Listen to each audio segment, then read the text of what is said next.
Bagaimana Anda menjelaskan tentang langkah-langkah penelitian?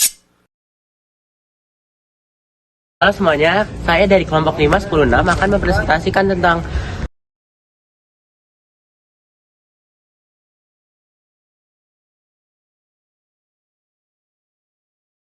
yang pertama ada langkah menentukan topik yang akan diteliti. Topik adalah pokok pembahasan dalam sebuah karya ilmiah. Ciri utama dari topik itu sendiri adalah belum diuraikan secara jelas. Kegiatan menentukan topik yang akan diteliti maksudnya adalah gejala sosial apa yang menurut kita menarik untuk diteliti.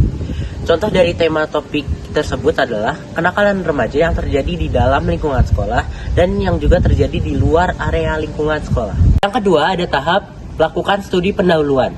Dalam tahap ini, studi pendahuluan merupakan tahap awal dalam pengembangan penelitian yang tengah dilakukan.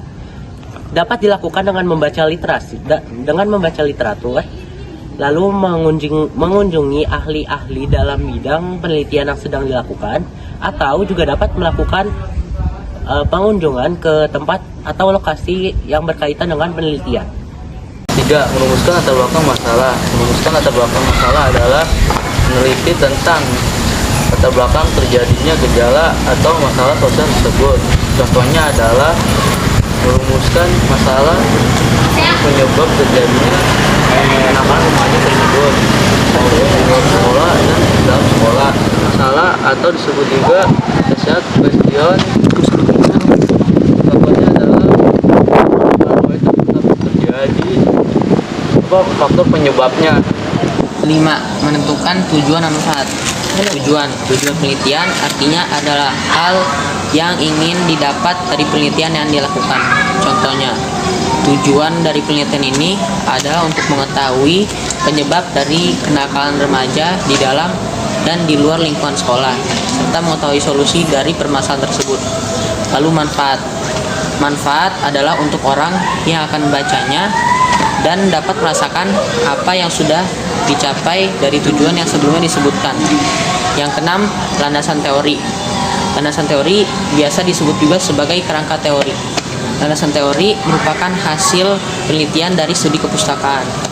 Isian dari landasan teori atau kerangka teori adalah landasan teori berisi mengenai konsep, proporsi, dan juga definisi yang telah disusun secara sistematis mengenai variabel penelitian. Fungsi landasan teori adalah untuk mengaitkan dengan pengetahuan yang baru dan juga untuk mempermudah dalam proses penelitian. 7. Membuat hipotesis. Hipotesis atau anggapan dasar adalah jawaban amunisi terhadap masalah yang sedang diteliti dan yang ke-8, menyusun metodologi penelitian. Menyusun metodologi penelitian adalah dengan menyusun kerangka penelitian sesuai dengan uraian ilmiah teori. Dalam menyusun metodologi penelitian terdapat 1. Langkah dan subjektif penelitian, yang kedua pesan penelitian, yang ketiga metode penelitian, yang keempat definisi operasional, yang kelima instrumen penelitian, yang keenam teknik pengumpulan data, lalu yang ketujuh adalah teknik analisis data. Berikut adalah contoh dari menyusun metodologi penelitian yang sebelumnya dari komponen yang sebelumnya sudah disebutkan. Yang pertama ada lokasi dan subjek penelitian.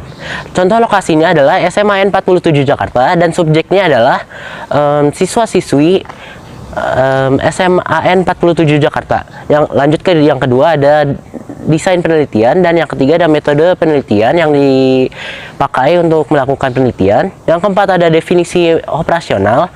Contohnya adalah ada 2 faktor utama penyebab kenakalan remaja, yaitu faktor lingkungan dan faktor pertemanan. Lalu lanjut ke yang 5 ada instrumen penelitian atau alat-alat untuk melakukan penelitian. Contohnya adalah kamera, handphone untuk merekam jika tidak memakai kamera, lalu recorder, buku, dan pulpen. Lanjut ke yang keenam ada teknik pengumpulan data. Teknik pengumpulan data dapat dilakukan dengan metode kualitatif. Metode kualitatif merupakan metode untuk mengumpulkan data dengan cara wawancara mendalam.